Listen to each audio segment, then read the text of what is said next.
So this is my phone on a gimbal, and this screen actually makes this setup like tolerable, easy to use.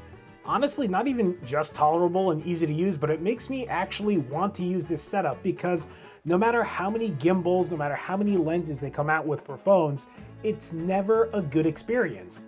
Until now. Like even before, this is just the newest version with the MagSafe, but let's get into it.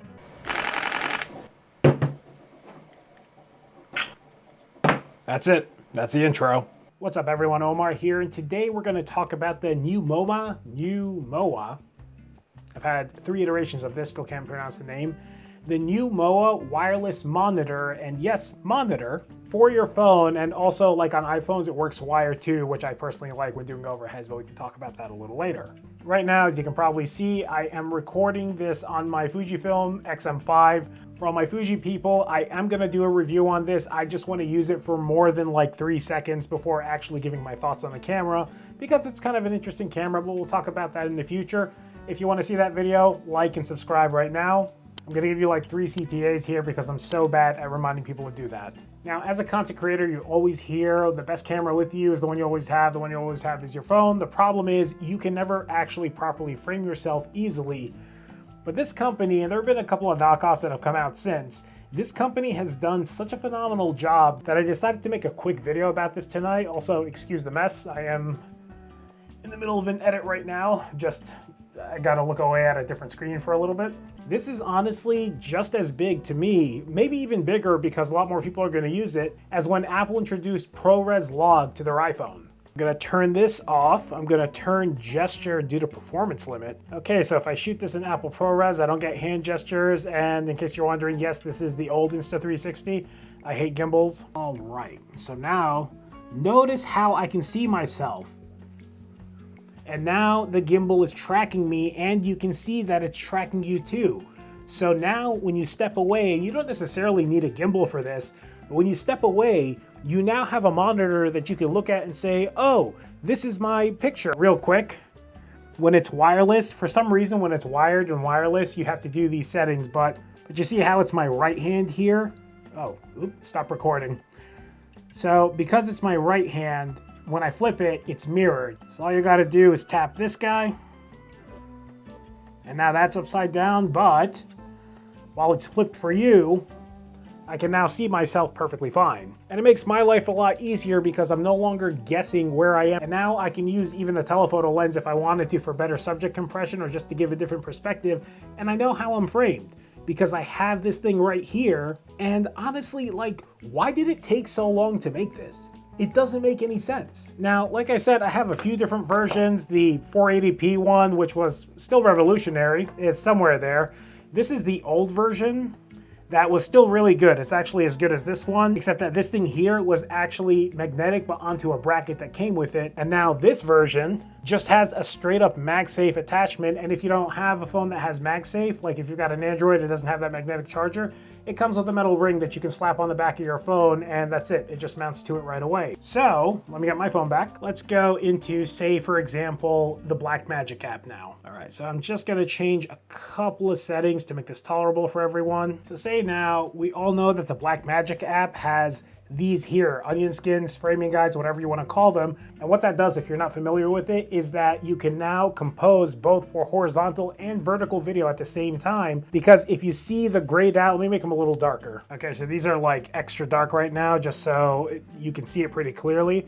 But you see how now I'm shooting in 4K, or I can shoot in 4K, let's do it. So now I'm shooting in 4K and I can compose myself here because I can see it in the selfie screen of my camera. So my head is here, but I'm still recording if I wanted to also post what I was shooting to YouTube. And so this makes a perfect 1080p composition. You actually also have a 10% margin of error.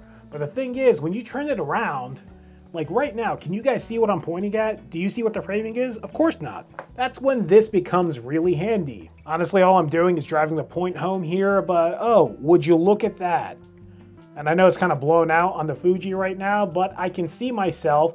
And that means you can see yourself. If you set this up on a tripod or whatever and decide to take 10 steps away, you're not guessing. You're not dropping a rock when you're standing, taking the test shot, going back, reviewing the footage, seeing if you were in frame, seeing if you were centered. Because now, finally, for some reason, took this long, again, very confused as to why it took this long, you now have a mobile monitor. Also, this latest iteration, you see this?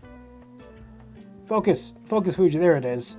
I swear to God, I think the autofocus is better on this thing than it is on the XH2S, and I'm gonna be really pissed if that's the case in my review video, but we'll talk about that later.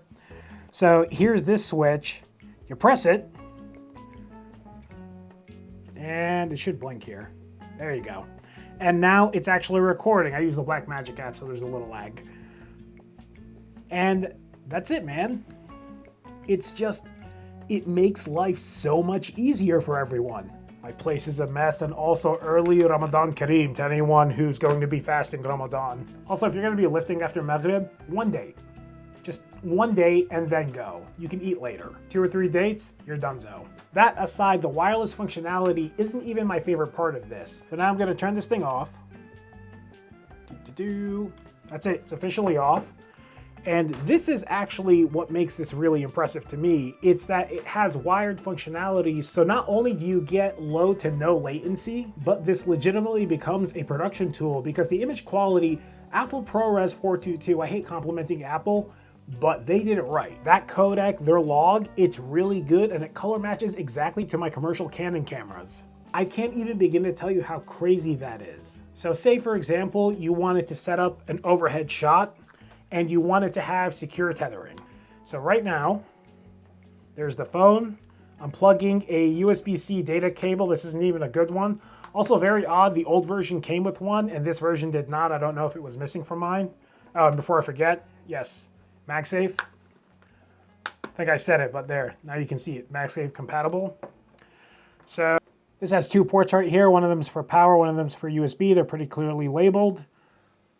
And now I plug this guy in, give it a second.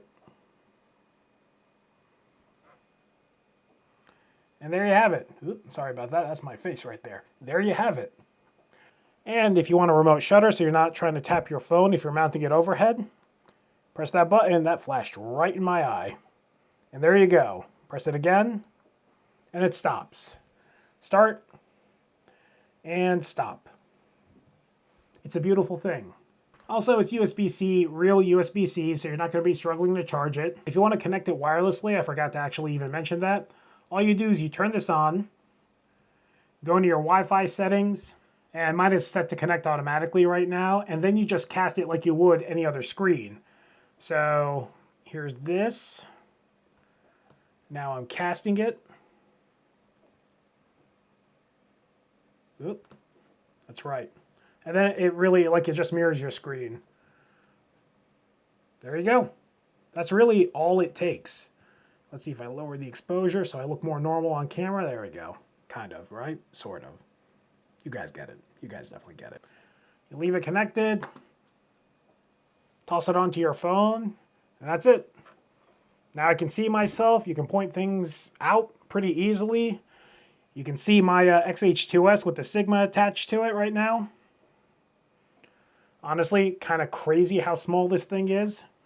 And that's pretty much it. I just wanted to share this video because we're about to get bombarded with more cameras. A lot of people are just looking to do content creation, but it's super annoying, again, to use the rear cameras. It's just so inconvenient. First camera company to put a screen on the back here so you can use these lenses, they're going to take off like crazy. It doesn't matter if it's iOS or if it's Android. But until then, this is still even like a better solution because you can take this with you. Like, again, imagine, oh, I'm setting this up. Hey, I want to go far away. Boop. That's it. I take it with me. Phone stays where it is. It's just, and the thing is, it's really cost effective. As of now, before any Orange Man tariffs, this thing cost 55 bucks. There's a black one and a pink one. I would have gotten the pink one, but they were sold out. I got to go back to editing some client work, so I just wanted you guys to know that. Again, like and subscribe. Stay tuned for a couple of XM5 videos, and as always, I'll catch you at the next one. Take care.